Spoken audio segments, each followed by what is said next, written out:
रामपूर्वाद्या प्रवर्तते उत्तिष्ठ नरशार्दूल कर्तव्यं दैवमान्तिकम् उत्तिष्ठोत्तिष्ठ गोविन्द उत्तिष्ठ गरुडध्वज उत्तिष्ठ कमलाकान्ता त्रैलोक्यं कौसल्या सुप्रजा रामपूर्वाद्या प्रवर्तते उत्तिष्ठ नरशार्दूल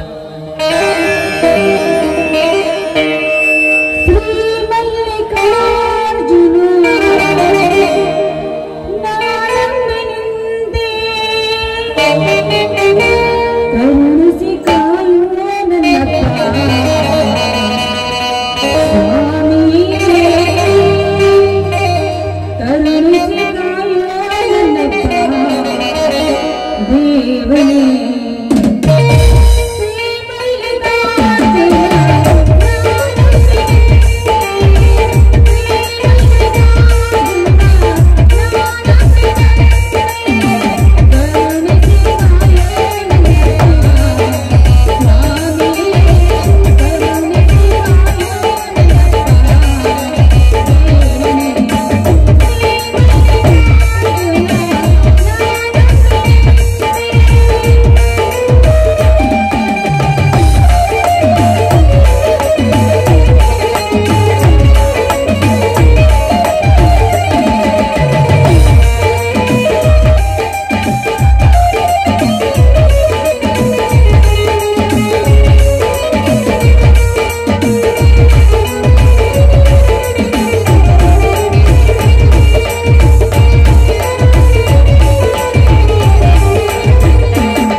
ಏನಪ್ಪ ಈ ನಿನ್ನಲ್ಲಿ ಬಡವ ಬಲ್ಲಿದರೆಂಬ ಭೇದ ಭಾವ ನಿನ್ನಲ್ಲೇಕೆ ತಂದೆ?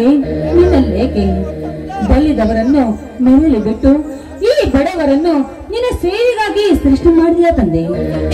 ಮಾಡಿದೆಯ? ನಾನು ನಿನ್ನಲ್ಲಿ ಬೇಡುವುದು ಒಂದೇ ಒಂದು. ನನ್ನ ತಂದೆ ಪ್ರೀತಿಯಿಂದ ನನ್ನನ್ನು ಸಾಕಿ ಸಲಹಿದ್ದಾರೆ. ಆದರೆ ಅವರ ಕಣ್ಣಲ್ಲಿ ನನ್ನಿಂದಾಗಿ ಒಂದು ಹನಿ ನೀರು ಕೂಡ ಬರದೆ ಹಾಗೆ ನೋಡಿಕೊಳ್ಳುವ ಭಾರ ನಿನ್ನನ್ನೇ ಕೂಡಿದೆ ತಂದೆ, ನಿನ್ನನ್ನೇ ಕೂಡಿದೆ. ಅಷ್ಟೇ ಅಲ್ಲ, ಈ ಹಸ್ತಿನಾಪುರದಲ್ಲಿ ಅವಳಿ ಹುಳಿಗಳಂತೆ ಬೆಳೆಯುತ್ತಿರುವ ನನ್ನ ಮಾವ ಜಗದೀಶ ಹಾಗೂ ಸಂಗಮೇಶನನ್ನು ಕಾಪಾಡುವ ಹೊಣೆ ನಿನ್ನದಪ್ಪ, ನಿನ್ನದು.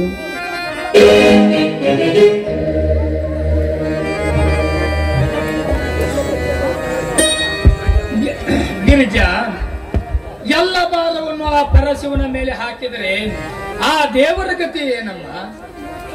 ಅಪ್ಪ ಯಾವಾಗ ಬಂದ್ರಿ? ಬಾಪ ತೆಗೆದುಕೋ ದೇವರ ಪ್ರಸಾದ. ಆಯ್ತಮ್ಮ.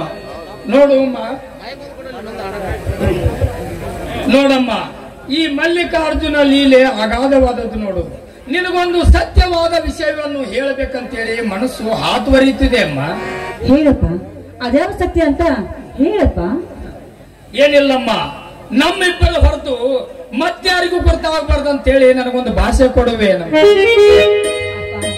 ನೆರಳಿನ ಆಶ್ರಯ ಪಡೆದ ಗಿಡದ ಬುಡವನ್ನು ಕತ್ತರಿಸುವಷ್ಟು ಕಟಕಿ ನಾನಲ್ಲಪ್ಪ. ಹಾಲುಣಿಸಿದ ತಂದೆಗೆ ವಿಷ ಹಾಕುವ ಮಗಳು ನಾನಲ್ಲಪ್ಪ. ತೆಗೆದುಕೋ ವಚನವನ್ನು. ನೋಡಮ್ಮ, ಇಂದಿಗೆ 25 ವರ್ಷಗಳ ಹಿಂದೆ ನಮ್ಮೂರಿನ ಡ್ರೈವರ್ ಸತ್ಯ ಎಂಬ 2 ಅವಳಿ ಮಕ್ಕಳನ್ನು ಬಟ್ಟೆಯಲ್ಲಿ ಸುತ್ತಿಕೊಂಡು ಬಂದು ಈ ಮಲ್ಲಿಕಾರ್ಜುನ ಗುಡಿ ಹತ್ತಿರ ನನ್ನ ಕೈಗೆ ಕೊಟ್ಟು, ಇನ್ನು 2 ದಿನದಲ್ಲಿ ಬಂದ ನಿನಗೆ 2 ದಿನದಲ್ಲಿ ಬಂದ ಸತ್ಯ ಹೇಳ್ತಂತ ಹೇಳಿ ಹೋದ ಸತ್ಯ ಬರಲಿಲ್ಲ, ಸತ್ಯವು ತಿಳಿಯಲಿಲ್ಲ. ಅಂದಿನಿಂದ ಇಂದಿನವರೆಗೂ ಆ ಮುದ್ದಾದ ಮಕ್ಕಳನ್ನು ಸಾಕ ಹತ್ತಿದಳು ಆ ನಿನ್ನ ತಾಯಿ. ಆಮೇಲೆ ನೀನು ಹುಟ್ಟಿದೆಯಮ್ಮ. ಹಾಗಾದ್ರೆ ಆ ಮಕ್ಕಳು ಯಾರಪ್ಪ?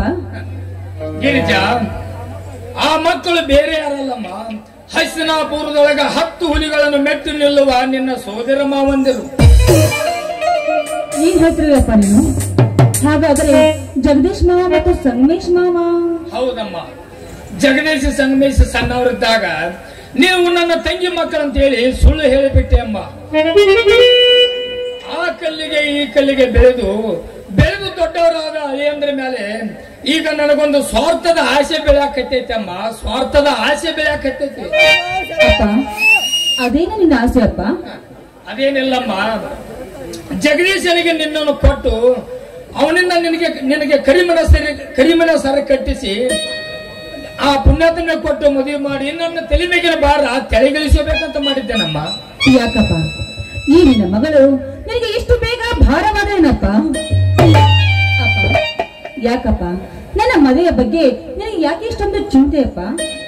ಹಾಗೇನಿಲ್ಲಮ್ಮ, ಬಳ್ಳಿಕಾಯಿ ಬಳ್ಳಿಗೆ ಭಾರವೇ, ಹೆತ್ತು ಮಕ್ಕಳು ತಂದೆ ತಾಯಿಗೆ ಭಾರವೇ. ಹಾಗೇನಿಲ್ಲಮ್ಮ, ಬೆಳೆದು ನಿಂತ ಮಕ್ಕಳ ಮದುವೆ ಮಾಡುವುದು ಪ್ರತಿಯೊಬ್ಬ ತಂದೆ ತಾಯಿಯ ಕರ್ತವ್ಯ ಮಗಳೇ. ಅದಕ್ಕೆ ನಾಳೆಗೆ ಹಸ್ತಿನಾಪುರಕ್ಕೆ ಹೋಗೋಣ, ನೀನು ರೆಡಿ ಆಗು. ಹಾಗಿದ್ರೆ ಅಪ್ಪ, ಮಾವನಲ್ಲಿ ತಿನ್ನಾಕ ಸಜ್ಜಿ ರೊಟ್ಟಿ ಮತ್ತೆ ಚಟ್ನಿ, ಗುರಳ್ ಚಟ್ನಿ ಬಾನ ಮಾಡ್ಲೇನಪ್ಪ? ನೋಡಮ್ಮ, ಇದೀಗ ಮದುವೆ ಅಂದ್ರ ಮಾರುತ್ತ ಕೋಪ ಮೂಡಿತ್ತು. ಈಗ ನೋಡು, ಬಾವಿ ಗಂಡಾಗ ಅದನ್ನ ಮಾಡ್ಲಾ ಇದನ್ನ ಮಾಡ್ಲಾ ಅಂತ ಕೇಳಾಕತ್ತಿ. ಏನಮ್ಮ, ನೀನು ಬಾವಿ ಗಂಡನ ಸುದ್ದಿ ಒಳಗ ಈ ಅಪ್ಪಗೊಂದು ಕಪ್ ಚಾಮನ ಮಾಡಿಕೋದ ಮರ್ತಿ ಅಲ್ಲವೇ? ಯಾಕಿಲ್ಲಪ್ಪ, ಇಂಥ ಸಿಹಿ ಸುದ್ದಿ ಹೇಳಿ ನಿನಗೆ ಚಹಾ ಅಷ್ಟೇ ಯಾಕೆ, ಕಾಫಿ ಮಾಡ್ಕೊಡ್ತೀನಿ ಬಾರಪ್ಪ.